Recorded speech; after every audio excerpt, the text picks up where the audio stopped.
Negative thinking is a habitude that slowly invades the mind, distorts reality, and drains your ability to see clearly. It doesn't scream when it enters, it whispers. And those whispers become beliefs. You start assuming failure before trying. You anticipate rejection before speaking. You brace for disaster even when peace surrounds you. But here's the truth. Your mind is not your enemy. It just reflects what it's been taught. And what's been taught can be untaught. Asterisk, here are 10 keynotes from the book How to Stop Negative Thinking Without Expansion. You are not your thoughts, you are the observer of them. Not every thought deserves your belief or attention. The mind is shaped by repetition. Change what you repeat. Awareness is the first step to defeating negative thinking. Protect your mental environment like it's sacred. The goal isn't to eliminate all negative thoughts, it's to stop them from controlling you. Speaking your thoughts aloud or writing them down weakens their grip. Affirmations retrain the brain to think differently. Gratitude shifts your focus from what's lacking to what's working. Quiet. Daily choices reshape the inner voice over time. You are not your thoughts, you are the observer of them. This simple truth holds incredible power when you begin to truly live by it. So often, people get trapped in cycles of negative thinking because they believe that every thought that enters their mind is a reflection of who they are. When a thought says, "I'm not good enough," they take it as fact. When it says, "Nothing will ever get better," they believe it without question. But what if you could take a step back and look at your thoughts the way you would watch clouds pass through the sky? What if you could see them not as truths, but as temporary mental events just passing through, not defining your identity? The biggest mistake we make is assuming our mind is always telling the truth. The mind speaks based on patterns, conditioning, trauma, experiences, fears, and memories. It's not always rational, it's not always honest, and it's not always kind. It repeats what it's learned. If you've spent years listening to criticism, whether from others or yourself, your thoughts will echo that negativity. But that echo is not your identity. It's a reflection of what's been repeated, not what's real. And the more you can separate who you are from what your mind says, the more control you begin to regain. The moment you start to watch your thoughts instead of reacting to them, you shift into a place of power. You can catch yourself thinking, "I'll never succeed," and instead of falling into despair, you pause and question it. You ask, "Is this thought helping me? Is it true? Is there evidence for it?" This moment of reflection creates space between you and the negativity. That space is where healing begins. That space is your doorway to freedom. Because once you can see a thought, you no longer have to be ruled by it. You become the one who chooses what stays and what gets released. Negative thinking often feels automatic. You might wake up already feeling heavy, already expecting the worst, but automatic doesn't mean unstoppable. Just because a thought arrives without invitation doesn't mean it deserves your attention. You wouldn't let a rude stranger walk into your home and insult you all day. So why let those kinds of thoughts do it in your mind? Start observing your inner dialogue like an outsider. Listen to it, notice its patterns, but don't attach your worth to it. The mind might say you're failing, but you get to say, "That's just a thought, not a fact." The mind might bring up fear, but you get to say, "I see you, but I'm not giving you power today." This approach takes practice. At first, the thoughts may feel overwhelming and convincing, but repetition builds mastery. Every time you interrupt a negative spiral, you weaken its power. Every time you replace a harsh thought with truth or compassion, you build a new mental pathway. And over time, those new paths become stronger. That's how you rewire your thinking, not by force, but by awareness and consistent redirection. And it all starts with recognizing that you are not the voice in your head. You are the one listening. There's a part of you that has always been calm, always been aware, even when your mind was racing. That deeper part, the observer, is where your peace lives. When you identify more with the observer than with the thought, you step out of the storm. You begin to notice thoughts as experiences rather than truths. You stop labeling yourself based on your emotions. You stop thinking that one bad day means you're broken. Instead, you start to notice, today, my mind is loud. Today it's leaning negative. That's okay. I don't have to believe everything it says. This is not about denying reality or pretending everything is fine. It's about reclaiming control over how you relate to your own thoughts. It's about no longer being a passive victim, to the voice in your head. When a negative thought shows up, you meet it with curiosity, not fear. You ask where it came from, why it's here, and whether it's useful. If it's not, you thank it for trying to protect you, and you let it go. This kind of mental awareness creates resilience. It builds a stronger, calmer foundation inside, a view that negative thinking can't shake as easily. Most people live their whole lives fused to their thoughts, reacting to each one as if it's law. They don't question the inner critic. They don't challenge the fear. They don't pause to notice the mind's contradictions. But once you learn to observe, everything changes. You start to see that your mind contradicts itself all the time. It tells you to be bold, then calls you stupid for trying. It tells you to stay safe, then mocks you for being stuck.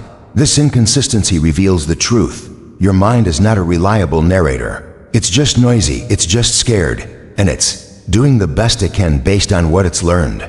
But now, you're learning something different. You're learning that your peace isn't dependent on having only positive thoughts. It's dependent on not being controlled by negative ones. You're learning that one intrusive thought doesn't define who you are. You're learning that just because your mind offers a story, it doesn't mean you have to keep reading it. You can put the book down. You can rewrite the narrative. You can remind yourself of what's real, that you're still growing, still capable, still worthy, even on the days when your mind says otherwise. This work is not about perfection. You will still have tough moments. The goal is not to become a robot who never has a negative thought again. The goal is to become someone who knows how to notice those thoughts without letting them hijack your reality. It's about building space between stimulus and response. That space is everything. That space lets you choose who you want to be, instead of defaulting to who your mind says you are. When you realize you are not your thoughts, but the one who observes them, you begin to reclaim your life. You stop being dragged by every doubt. You stop shrinking every time fear whispers. You start choosing how you respond.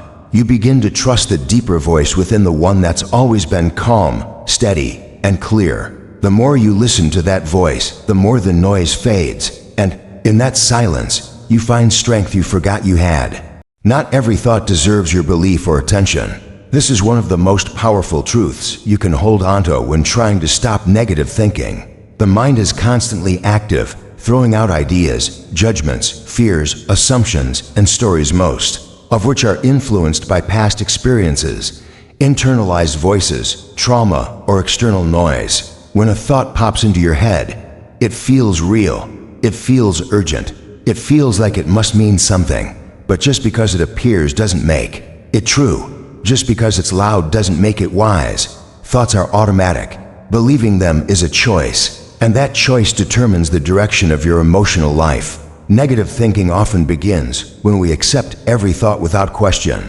We wake up and immediately think, I'm already behind. We make a mistake and the mind says, you're such a failure. Someone doesn't reply to a message and the mind whispers, they don't care about you. One small trigger can spark an avalanche of thoughts that spiral out of control. Because we give them power, we don't stop to evaluate where the thought came from, whether it's logical, or if it's even aligned with who we truly are. We just accept it, and in doing so, we let it define our mood, our behavior, and our self-image. The truth is, most negative thoughts are habitual. They're the result of mental patterns formed over time through repetition. Maybe someone criticized you when you were younger, and now you carry that voice inside your own head. Maybe you've been through rejection, and now your mind tries to protect you by assuming people will hurt you again. Maybe you've failed before, and now your brain replays that failure to prevent risk. These thoughts aren't you, they're protective mechanisms, conditioned responses, echoes of the past, and the only way to change them is to stop giving them automatic authority. When you begin to detach from your thoughts, you create space to question them. Instead of reacting, you observe. You ask, is this thought true? Is it helpful? Is it kind? You might realize that the thought is an exaggeration, a fear, a lie, or just a distorted version of the truth. A single mistake doesn't mean you're a failure. A delay in someone's response doesn't mean they've stopped caring. A bad day doesn't mean your life is a mess. These are the kinds of interpretations the mind offers when you're not consciously challenging it. The mind jumps to conclusions, fills in gaps, and usually focuses on what's wrong rather than what's possible. That's why filtering your thoughts is so important. Just like you wouldn't let a stranger walk into your home and insult you all day, you shouldn't let every unkind thought take up residence in your mind. You have the right to say, "No, that's not true." You have the power to walk away from mental narratives that are tearing you down. You don't have to fight every thought. Sometimes you just have to ignore it, not because you're avoiding truth, but because you're choosing peace, you're choosing clarity, you're choosing to give your energy to what uplifts rather than what destroys. Another critical thing to understand is that thoughts are not commands. Just because your mind says you can't handle this doesn't mean you can't. Just because it says you're not good enough doesn't mean you're not. The mind is reactive, not always reflective of reality. It picks up on fear, amplifies insecurity, and often predicts the worst-case scenario. But you can interrupt that cycle by noticing what you're thinking and consciously choosing not to believe it. This is not toxic positivity. It's mental responsibility. It's you reclaiming your ability to decide what stories define your day. Practice becomes key. The more you challenge your negative thoughts, the weaker they become. The more you replace them with truth, the less they return. It starts small. You notice a thought like, "No one likes me," and instead of sinking into shame, you remind yourself, that's not a fact, it's a feeling. You remember the people who do care. You recall times you've been loved and appreciated. And in that moment, you shift from believing the lie to standing in the truth. That's how you retrain your brain, not with grand affirmations, but with quiet moments of awareness and redirection. Over time, you become more skilled at identifying which thoughts are worth your time. You become better at separating fact from fear. You learn that just because a thought is persistent doesn't mean it's accurate.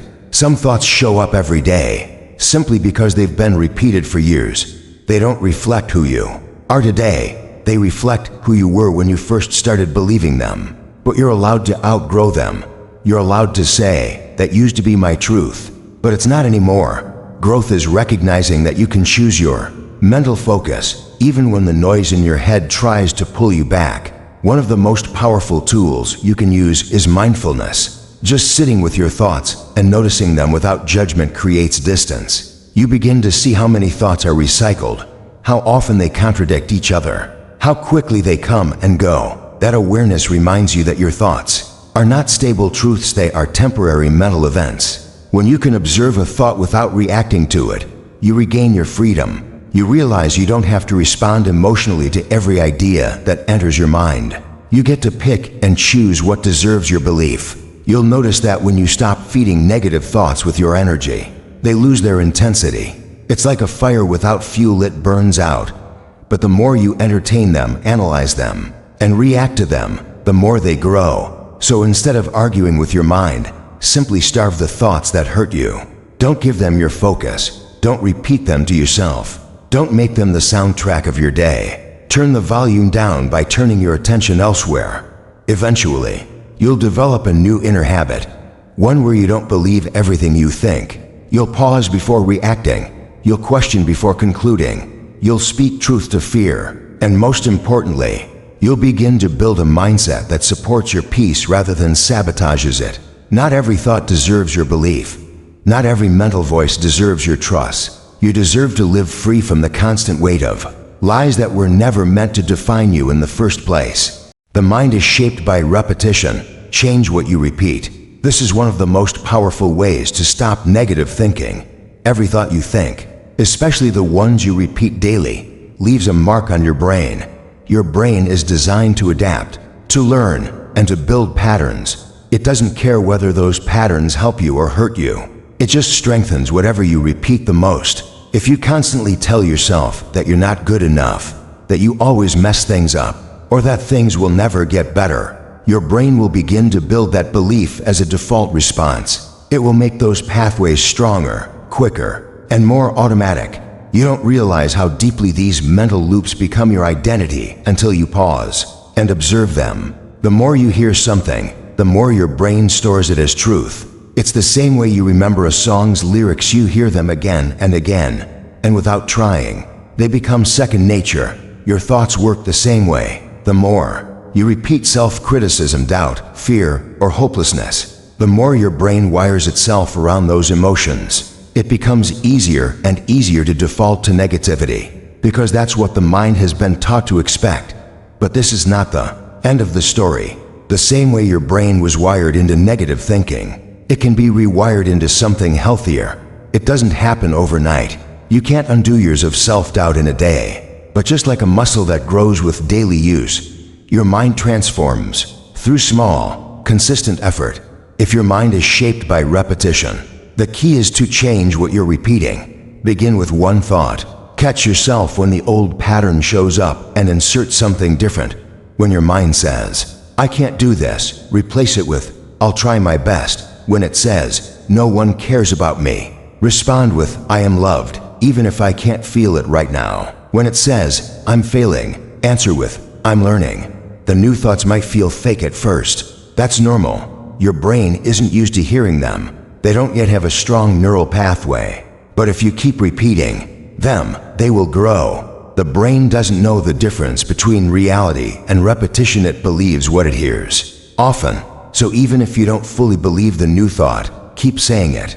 Write it, think it, speak it out loud. You're not lying to yourself, you're training yourself.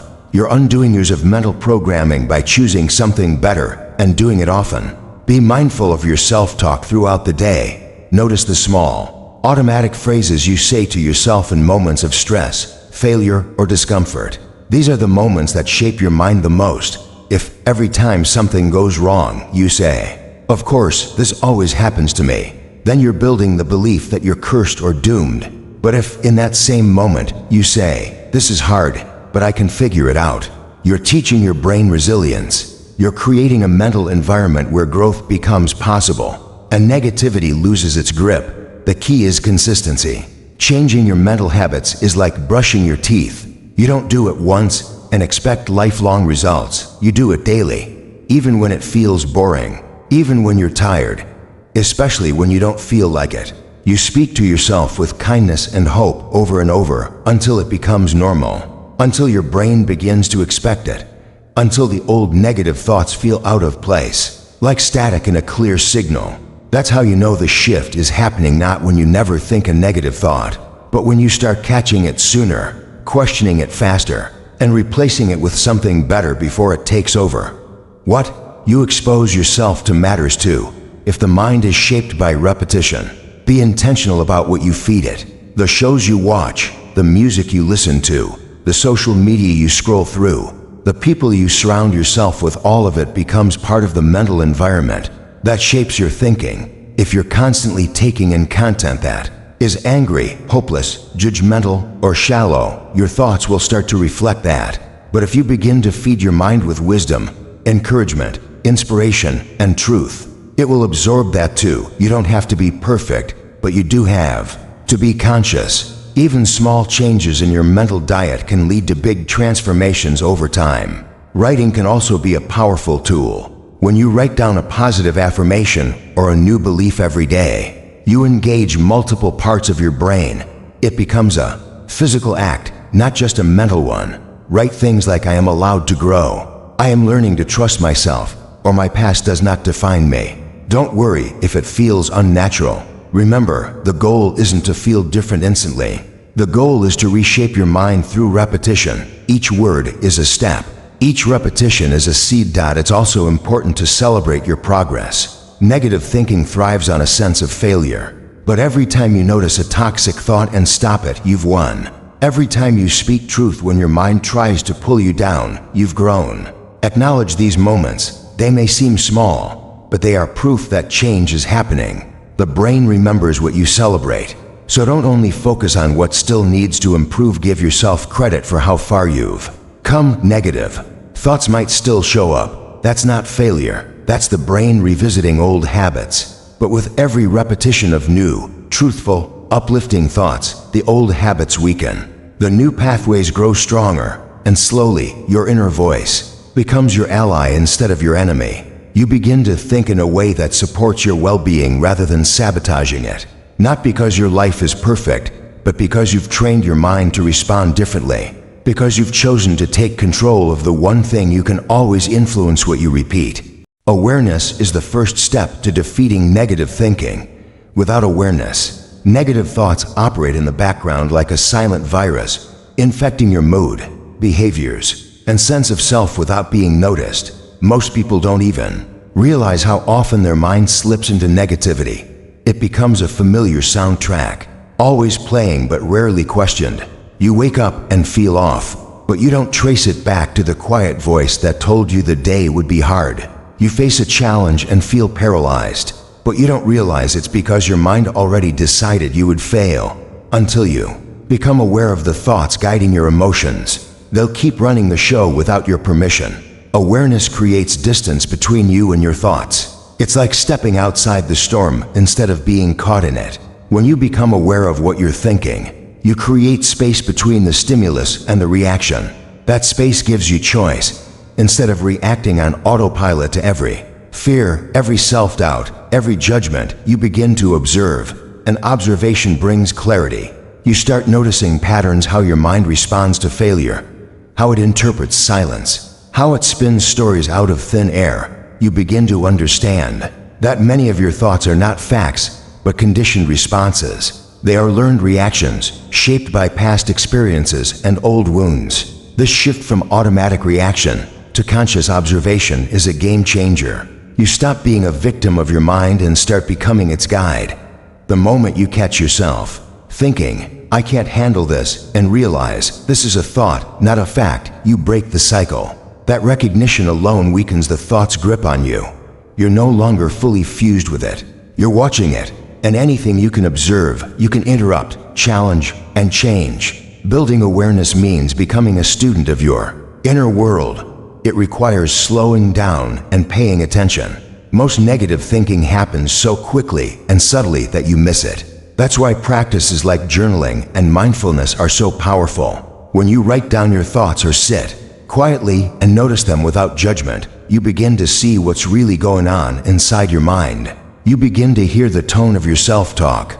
You begin to realize how often your mind predicts disaster, assumes rejection, or fixates on flaws. And the more you see it clearly, the less power it has over you.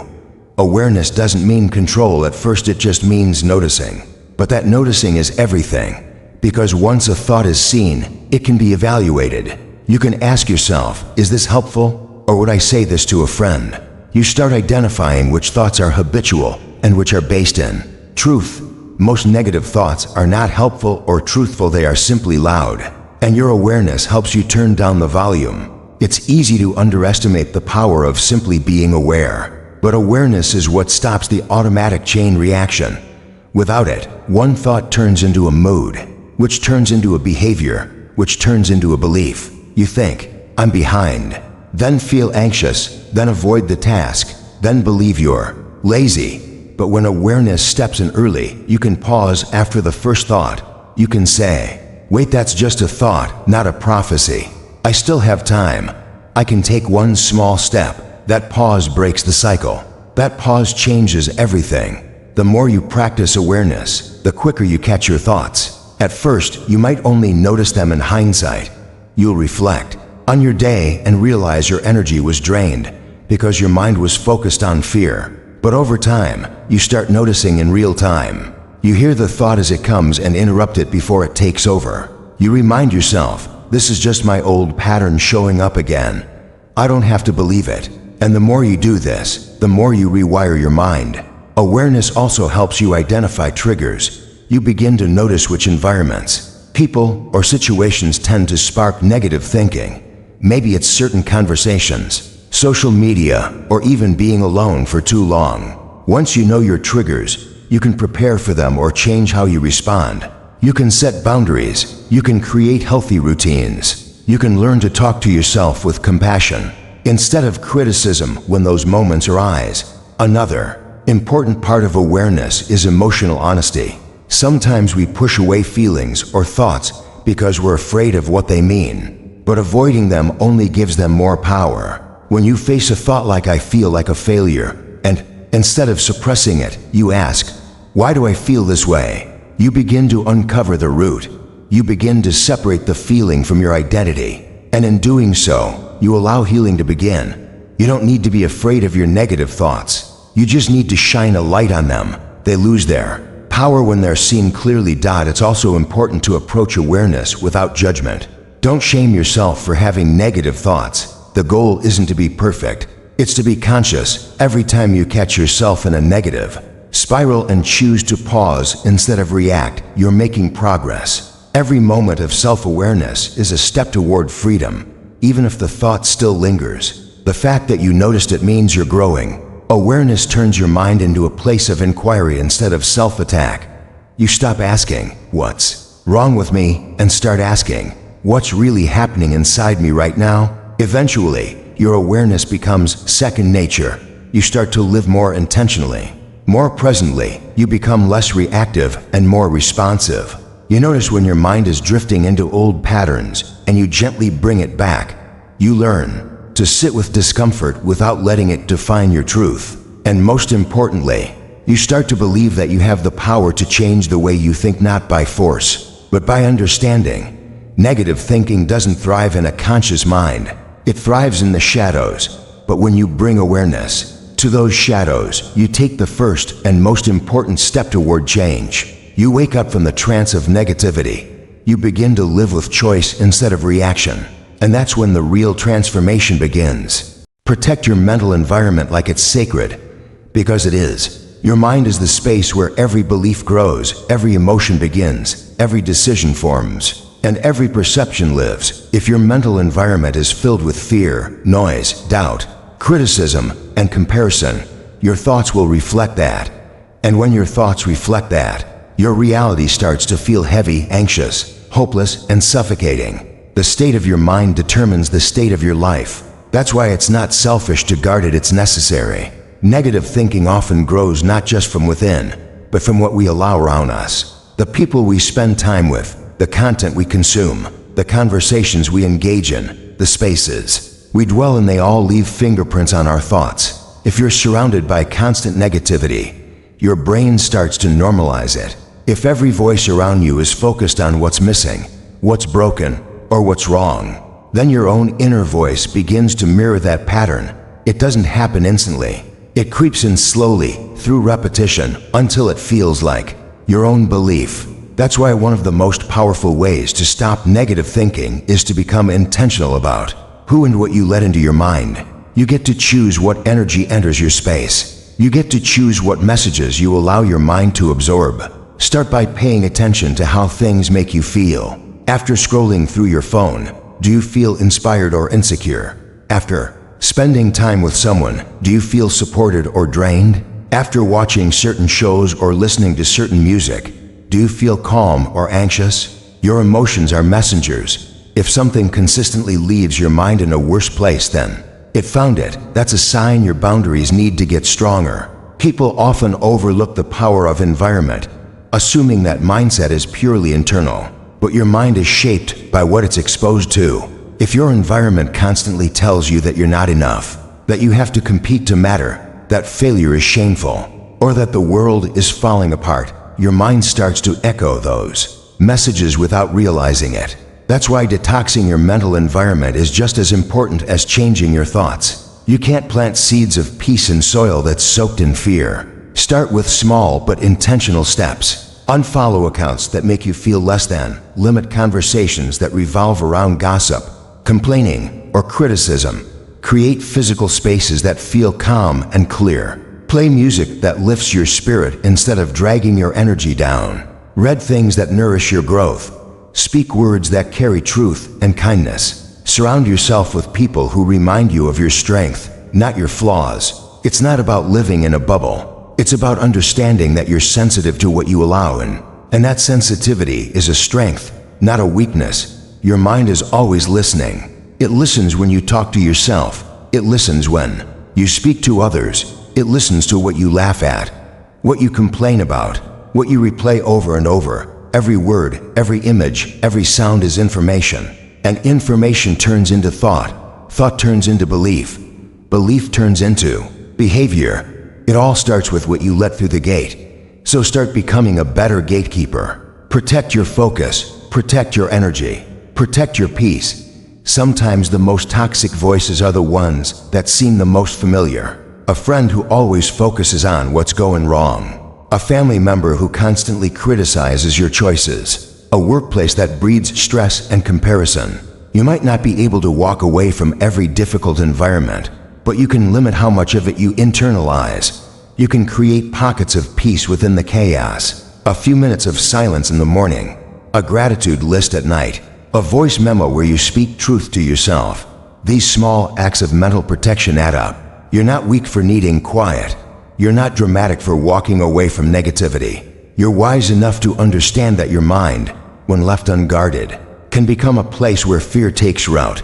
You're strong enough to say, I won't let the world dictate the tone of my inner world. I choose what grows here, and I choose to grow something better. Part of protecting your mental environment also means taking responsibility for the way you speak. To yourself, you may have no control over what others say, but you do have power over what you repeat to yourself. If you hear something negative from the outside, you can challenge it before accepting it. You can say, just because they said it doesn't make it true. Just because they believe that doesn't mean I have to. You don't owe anyone access to your peace. You don't have to absorb every criticism or carry every fear that's handed to you.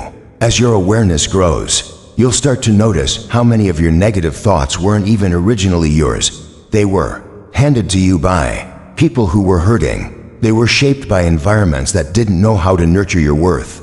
But now you know better, and when you know better, you do better. You start choosing different words. You start protecting your attention. You start saying no to conversations that go nowhere. You start walking away from patterns that leave you empty. You begin to build a mental environment where healing feels possible. You'll find that the more you protect your mind, the more your thoughts begin to shift. It becomes easier to believe in hope. It becomes easier to catch yourself before spiraling.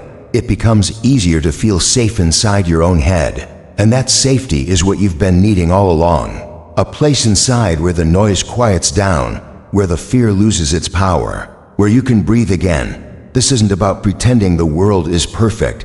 It's about creating a refuge inside of yourself, so you're not constantly at the mercy of outside forces. It's about giving your mind the best chance to thrive. Because when your mental environment is clean, kind, and calm, you start to think differently.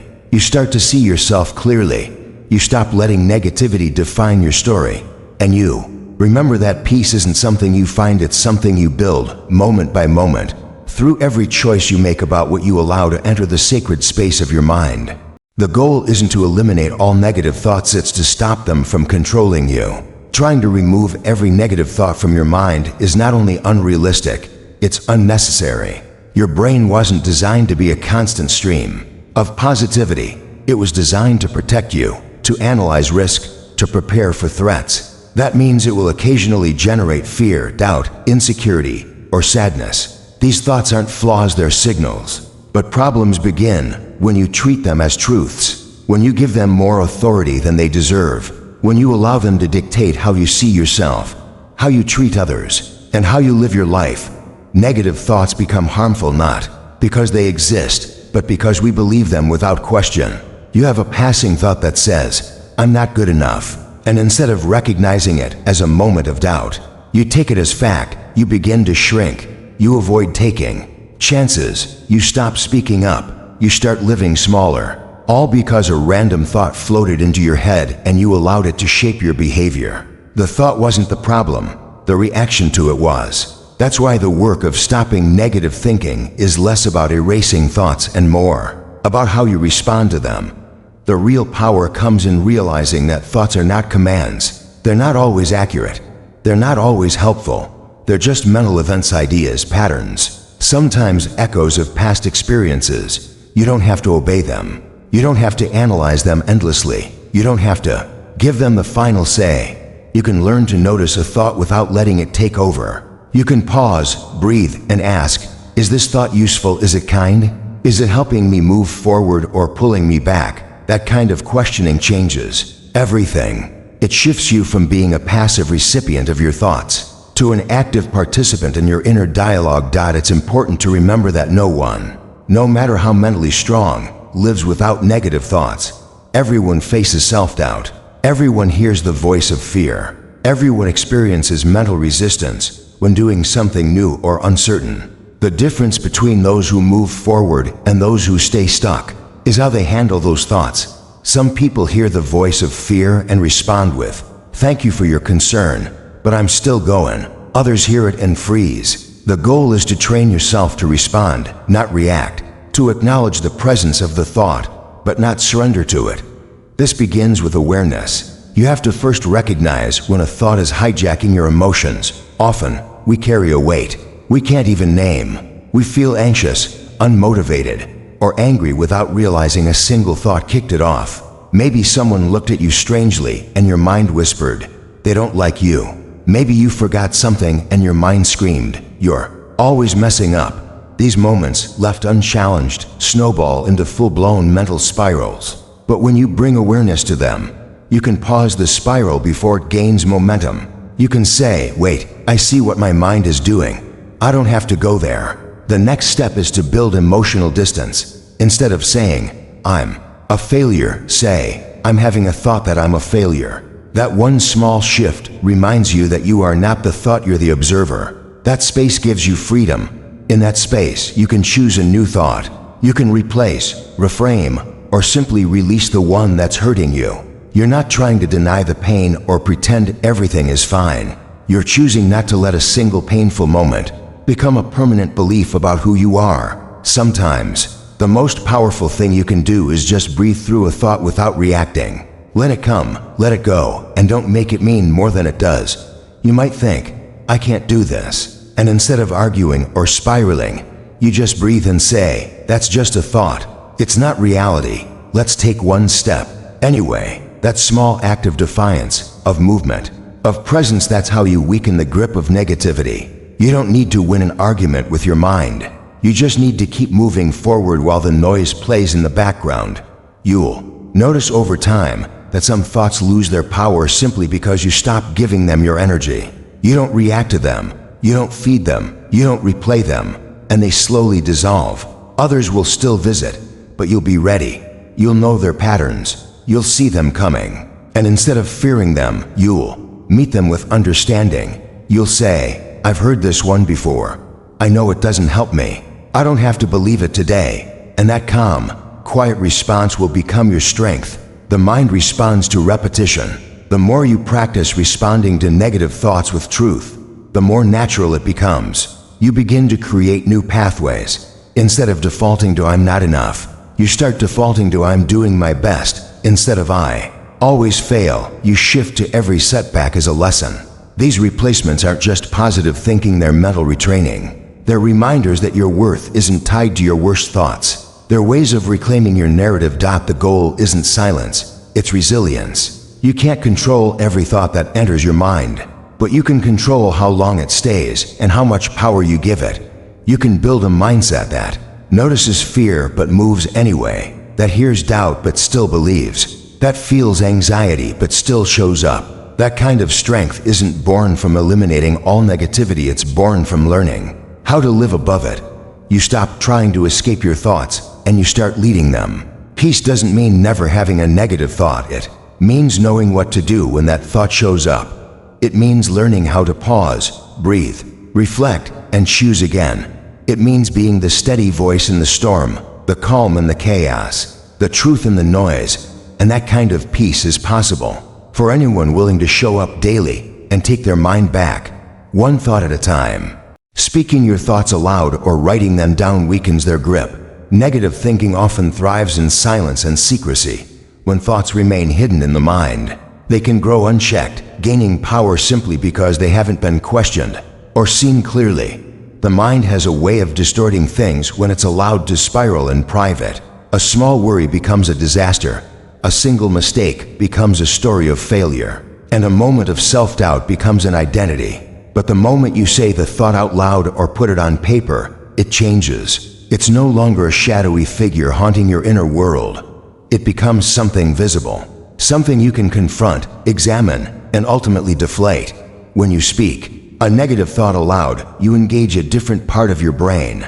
The thought moves from a silent loop in your head to something that must be formed into words and articulated. This process often reveals how irrational or exaggerated the thought really is. A thought that felt overwhelming inside might sound ridiculous when spoken.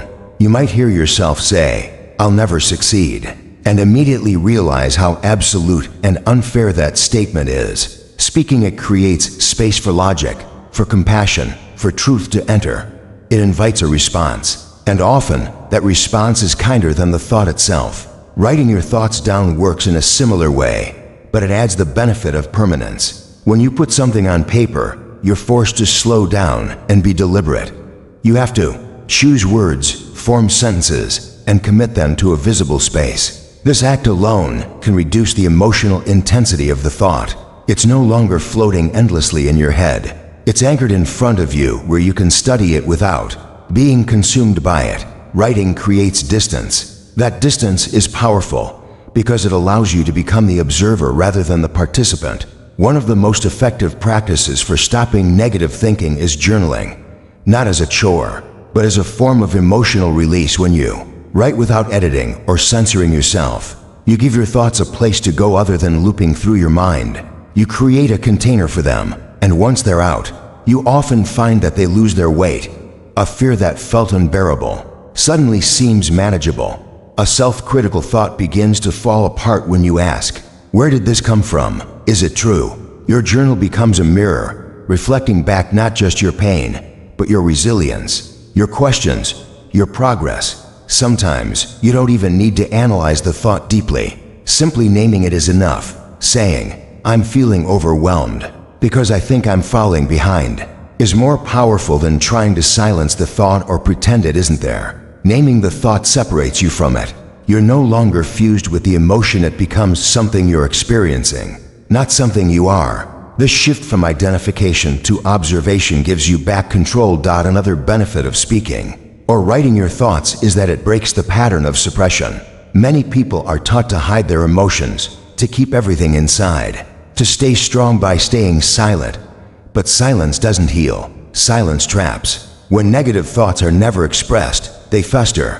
They become louder in the quiet. They start to feel like the only truth because no other voice is speaking. Letting them out, even imperfectly, disrupts that illusion. It reminds you that your thoughts are just one perspective, not a permanent reality. If you struggle with speaking to others, speaking to yourself can still help. Talk out loud when you're alone. Say what you're feeling. Describe what you're thinking. It might feel strange at first, but it's incredibly freeing. You're giving yourself permission to be honest. You're letting your own ears hear what's been hidden inside. That simple act of self-expression builds emotional awareness and weakens the grip of automatic negative thoughts. You can also take it a step further and write responses to your own thoughts. If your journal entry is filled with "I'm not doing enough," write a reply as if you were comforting a friend. Remind yourself of your effort, your progress, your worth. Counter the negativity with evidence and compassion. These written dialogues become internal training. You teach your mind how to respond differently next time the same thought appears. Some people benefit from writing their negative thoughts on paper and then physically tearing the page, throwing it away, or burning it safely. This symbolic action tells your brain, "I am letting this go." It may seem small, but rituals like this help the mind move forward. They transform internal experiences into external actions, which the brain registers as real progress. Speaking or writing also makes it easier to spot recurring patterns over time.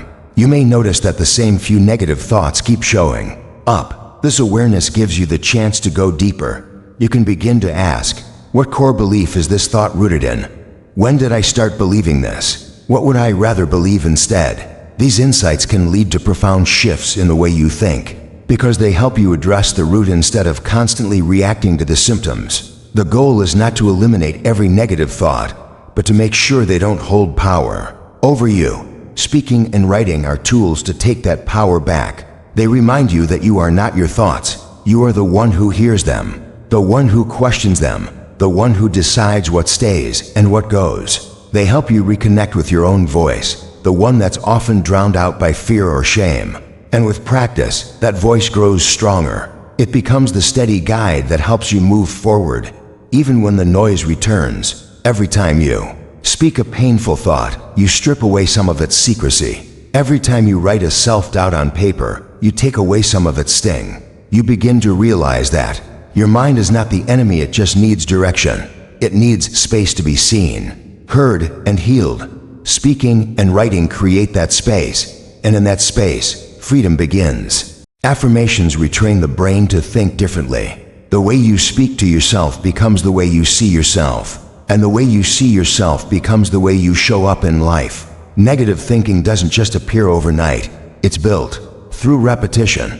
Over time, certain thoughts are repeated so often that they become automatic. The mind defaults to them without question. I'm not good enough.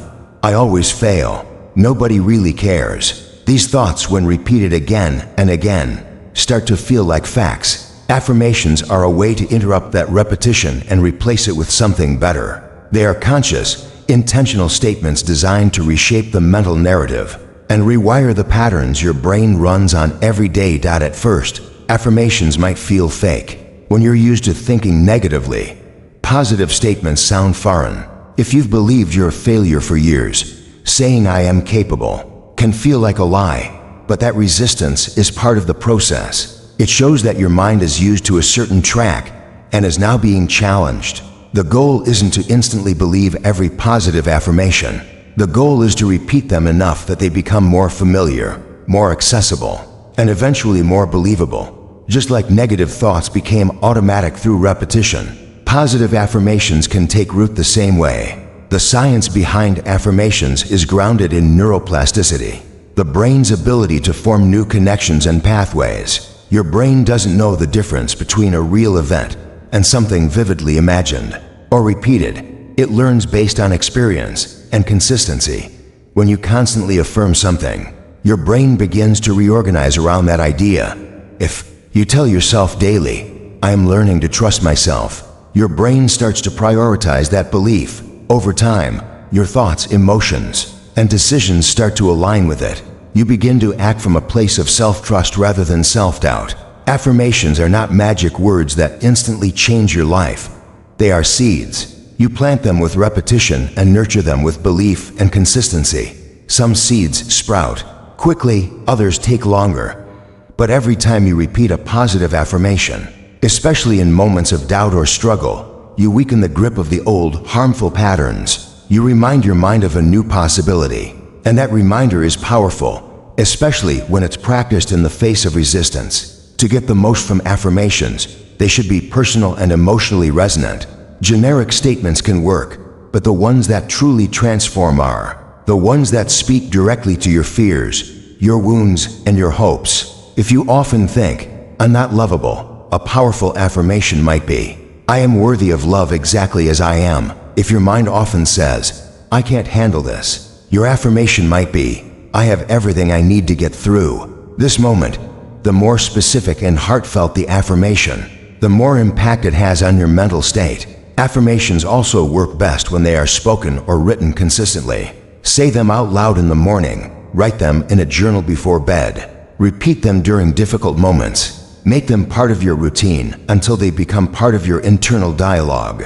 You're not trying to convince yourself of something false, you're trying to remind yourself of something deeper than your fear. You're trying to speak to the part of you that still believes in possibility, even when life gets heavy. Sometimes people dismiss affirmations because they think positivity is naive or unrealistic. But affirmations are not about ignoring reality, they are about choosing which reality to strengthen. You can acknowledge that things are hard while still affirming your ability to rise. You can feel overwhelmed and still repeat, "I am grounded, I am safe, I am finding my way." Affirmations don't deny the struggle, they give you strength through it. They help anchor you in truth when everything else feels uncertain. The more you use affirmations, the more you'll start to notice subtle shifts. You'll begin to pause when a negative thought arises. You'll remember your affirmation and repeat it instead. You'll start to question old beliefs that once felt unshakable. You'll catch yourself in the act of self-sabotage and choose a different response. These are the signs that your brain is changing. These are the signs that the affirmations are working, not by replacing every negative thought, but by giving you a new voice to lead with. Affirmations are also a form of self-respect. They are how you choose to speak to yourself when no one is listening. If you've spent years speaking to yourself with criticism, doubt, and shame, then affirmations are how you begin to repair that relationship. You begin to speak like someone who deserves kindness. You begin to remind yourself of your value, not because you've earned it, but because it was always there. And even when you don't fully believe the words, your willingness to say them anyway is a declaration that you're not giving up on yourself. Over time, affirmations become more than words. They become beliefs, and beliefs shape your actions. When you believe you're strong, you take on challenges differently. When you believe you're worthy, you make better decisions for your life. When you believe you're enough, you stop chasing validation and start living from wholeness. None of this happens instantly, but it does happen through consistent effort. Every affirmation is a small act of mental transformation. You don't need dozens of affirmations. You just need a few powerful ones repeated with intention. Pick the ones that touch your core. Say them even when you don't feel like it. Write them when your mind is racing. Repeat them when fear gets loud. Over time, these simple words begin to build a new mental foundation, one that's no longer dominated by self-judgment and doubt, but shaped by resilience, hope, and truth. That's how affirmations retrain the brain. They create space for a new way of thinking, one repetition at a time. Gratitude shifts your focus from what's lacking to what's working. The mind naturally tends to fixate on problems, especially when it's already conditioned by negative thinking. It notices what's wrong before what's right, what's missing before what's present, and what hurts before what heals. This is part of the brain's survival mechanism. It's wired to detect threats. But in modern life, this tendency often turns inward, making you hyper-aware of flaws, failures, and fears. That's where gratitude becomes not just a nice practice, but a powerful tool. It retrains your attention. It redirects your thoughts. It changes the lens through which you view your life. When you're trapped in negative thinking, everything feels like it's falling apart. Even the good moments are overshadowed by what you think is lacking. Gratitude interrupts that spiral. It doesn't ignore pain, but it makes room for balance. It helps you see what's still strong, still steady, still beautiful, even in difficulty. And the more you notice those things, the more your mind begins to shift. You stop living only in problems. You start living in perspective. Gratitude isn't just a feeling, it's a practice. It's something you choose to return to again and again, especially when your thoughts are pulling you down. Some days, it's easy to feel grateful. On other days, it feels forced. But those are the moments when it matters most. Choosing to look for what's working in the middle of what's broken is how you weaken the control of negativity. It reminds your brain that reality isn't all bad, even if your emotions say otherwise. This shift doesn't happen overnight. It begins with small steps. You wake up and instead of saying, "I don't want to face this day," you say, "I'm thankful I have another day to try again." You face a challenge and instead of thinking, "Why is this happening to me?" you say, "I'm grateful for the strength I'm building through this." You go through something painful and still find something to hold on to, a friend who reached out, a moment of peace, a lesson you learned. These small acknowledgments slowly rewire the brain's focus. Writing down what you're grateful for can make this practice even more effective. When you take the time to list a few things each day, no matter how small, you train your mind to search for the good. At first, it might be surface level, food, shelter, sunlight. But over time, your awareness deepens. You start noticing the warmth in someone's voice, the feeling of being understood, the relief of a quiet moment. Gratitude opens your eyes to things you used to overlook. And what you notice more of, you begin to feel more of. Negative thinking makes you feel like nothing is enough. Gratitude reminds you that there is already enough. Enough love, enough strength, enough peace. Maybe not everywhere, maybe not always, but enough to keep going. Enough to soften the edges of your pain. Enough to shift your perspective from despair to possibility. It doesn't mean you're in denial. It means you're choosing not to let negativity take over the entire narrative. Gratitude also helps you shift from comparison to contentment. One of the most toxic roots of negative thinking is constantly measuring your life against someone else's. You see what they have, what they've achieved, how they appear, and your mind tells you, you're behind, you're less, you're not enough. But when you focus on what's going well in your own life, those voices lose volume. You start appreciating your journey, your pace, your blessings. You realize that your path isn't supposed to look like anyone else's, and that you have reasons to be thankful right where you are. Even in pain, gratitude brings clarity. It doesn't erase the struggle, but it changes how you carry it. It gives you the strength to keep showing up. It reminds you that you've survived before, that joy is still possible, that peace can coexist with grief. When your mind is flooded with negative thoughts, gratitude becomes your anchor. It grounds you in the present. It says, yes, this is hard, but look, here's something good too. That balance helps you stay centered, so you're not overwhelmed by what's missing. It's easy to overlook the power of gratitude because it seems so simple, but simplicity is what makes it accessible. It doesn't require perfect circumstances or complete healing. It just requires presence. You can feel anxious and still find something to appreciate. You can feel broken and still be thankful for someone's kindness. You can feel afraid and still be grateful for your courage to face the fear. Gratitude makes room for all of it. It doesn't wait for life to be perfect. It makes life more bearable in its imperfection. Over time, gratitude builds resilience. A mind trained to see the good is harder to break. It bounces back quicker. It doesn't deny reality, but it refuses to drown in it. When life feels dark, gratitude finds the light. When your thoughts are harsh, gratitude speaks gently. When everything feels uncertain, gratitude reminds you of what's still here, what's still true, what's still yours. Practicing gratitude is not about ignoring pain, it's about widening your view. It's about realizing that joy and sorrow can sit side by side, that even when things fall apart, there are still pieces to hold on to. That life is not just the storm, it's also the shelter, the quiet moments, the lessons, the unexpected beauty. Gratitude doesn't solve every problem, but it changes your posture toward those problems. Instead of feeling defeated, you feel supported. Instead of feeling empty, you remember what's still full. That shift in perspective is powerful. It doesn't erase negativity, but it keeps it from being the only voice in your head. When you live with gratitude, your mind starts to heal. It becomes less reactive, more grounded, more at peace. You find yourself responding differently. You start catching negative thoughts faster and replacing them more gently.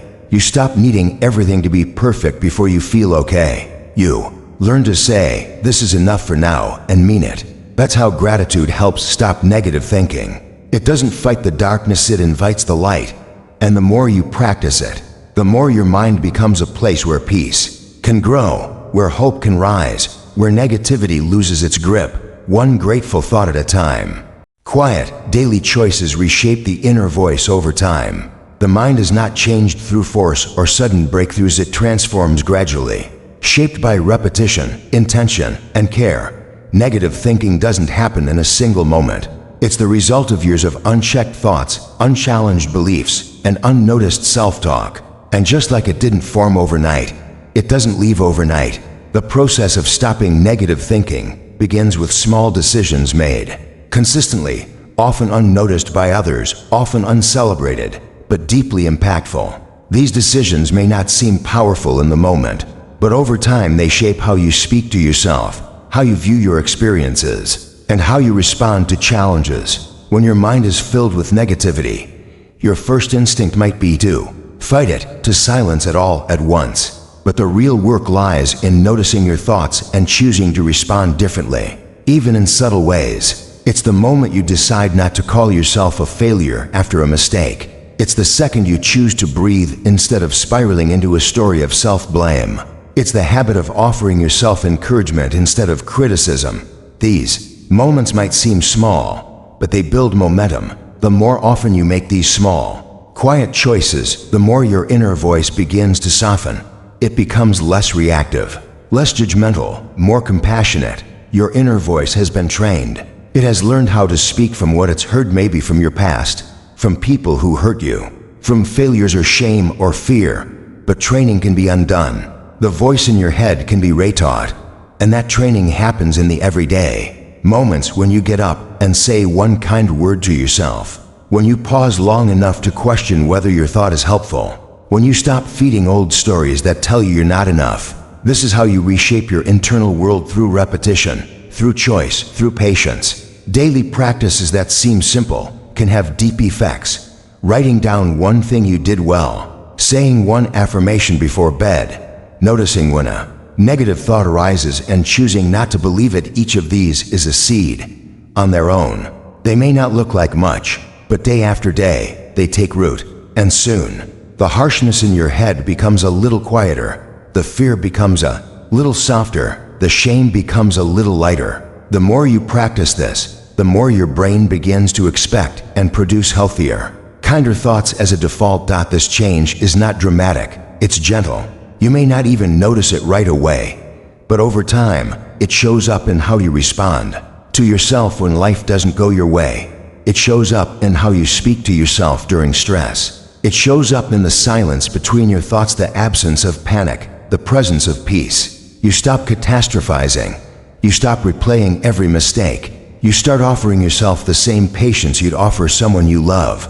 That's the quiet power of daily choices. Even the choice to rest when you're tired can rewire your mind. When you honor your limits, you teach yourself that your worth isn't measured by constant doing. When you forgive yourself for falling short, you teach your brain that mistakes are part of learning, not proof of failure. When you let go of perfection, you train your thoughts to seek progress, not punishment. These moments send powerful signals to your mind that it's safe, that it's supported, that it doesn't need to live in fear of itself.